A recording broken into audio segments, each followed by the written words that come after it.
Here's a look at what the mill looks like from this angle. See, the logs load in here, and everything goes out that end.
Well, that's a giant pile of slabs. We'll end up burning them. I've tried to give them away to people, maple syrup, wood, or whatever, but people don't show up. People don't want to do any of that work, cutting it all up. This winter I'll do a whole bunch of little piles of burning all of this stuff.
it's the last day of sawing.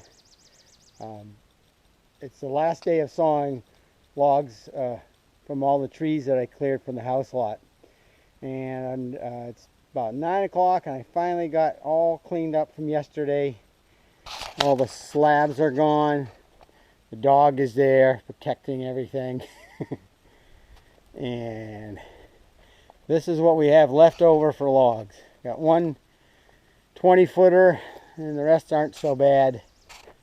And so the log pile went way back there, and it's all gone. Well, this is the last log from clearing our house lot. So I figured I would saw it. It's kind of a dedication to the trees who I pushed over and are now going to live a life doing something else. So it's just going to be an 8x8. I'm going to cut an 8x8 out of it, and so you can see there's where the pile was. It's completely gone. All this stuff down on the ground here is going out onto the future stump pile out back. So let me film this one. Didn't take that long. I'm only cutting off the slabs, getting an 8x8 out of it.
Well, there you have it, 1 8x8.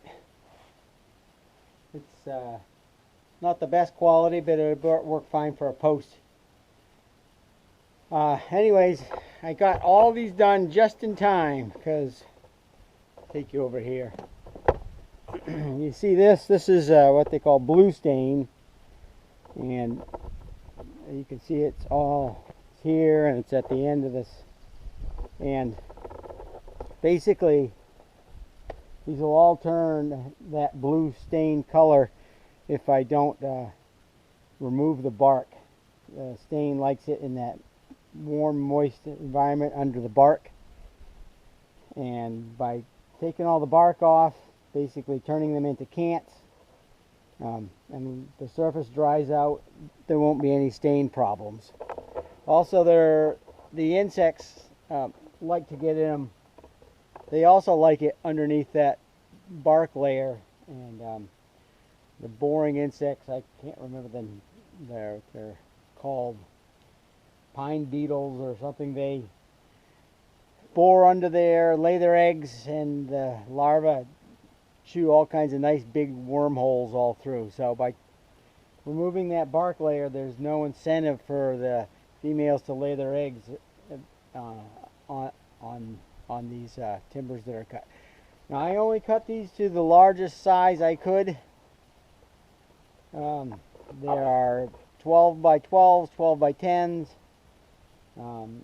8 by 8s, 8 by 10s, and a bunch of 6 by 6s. And I did that so that basically I could go through the whole pile and get them to this state, and at a later date, when I have projects, I can put them back on the mill and resaw them into whatever. So I'll show you the pile. It's the piles, I guess I should say.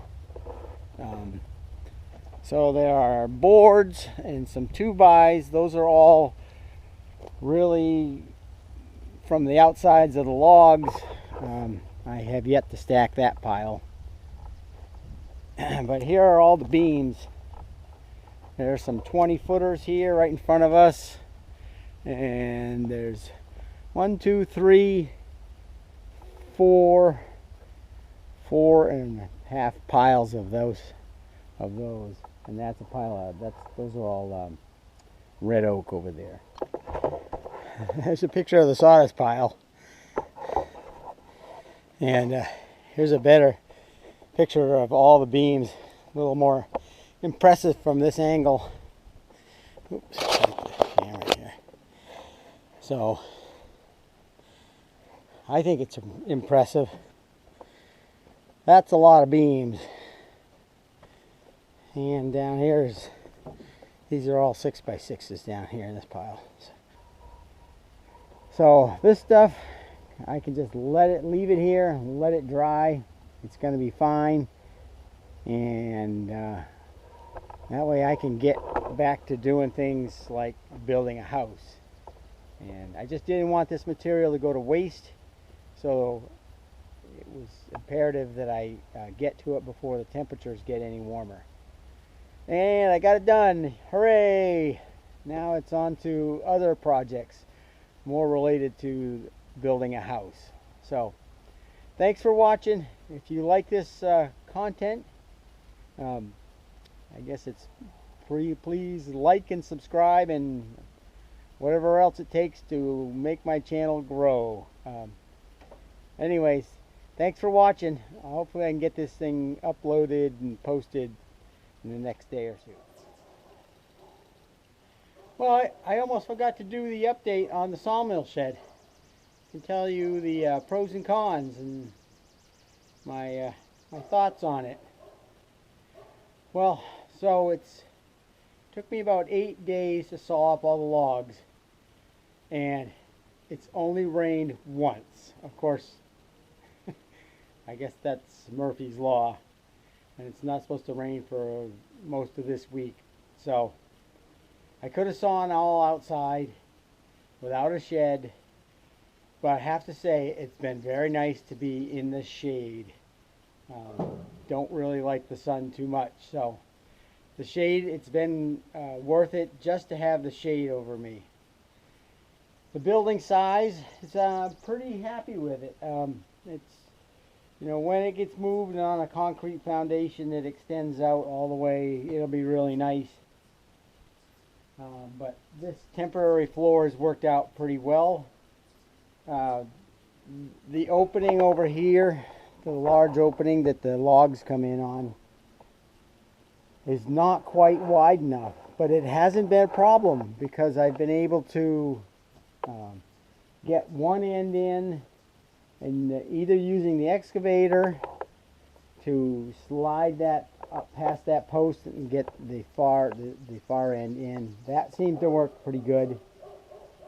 But I also discovered a nice thing is, you see the strap with the come along.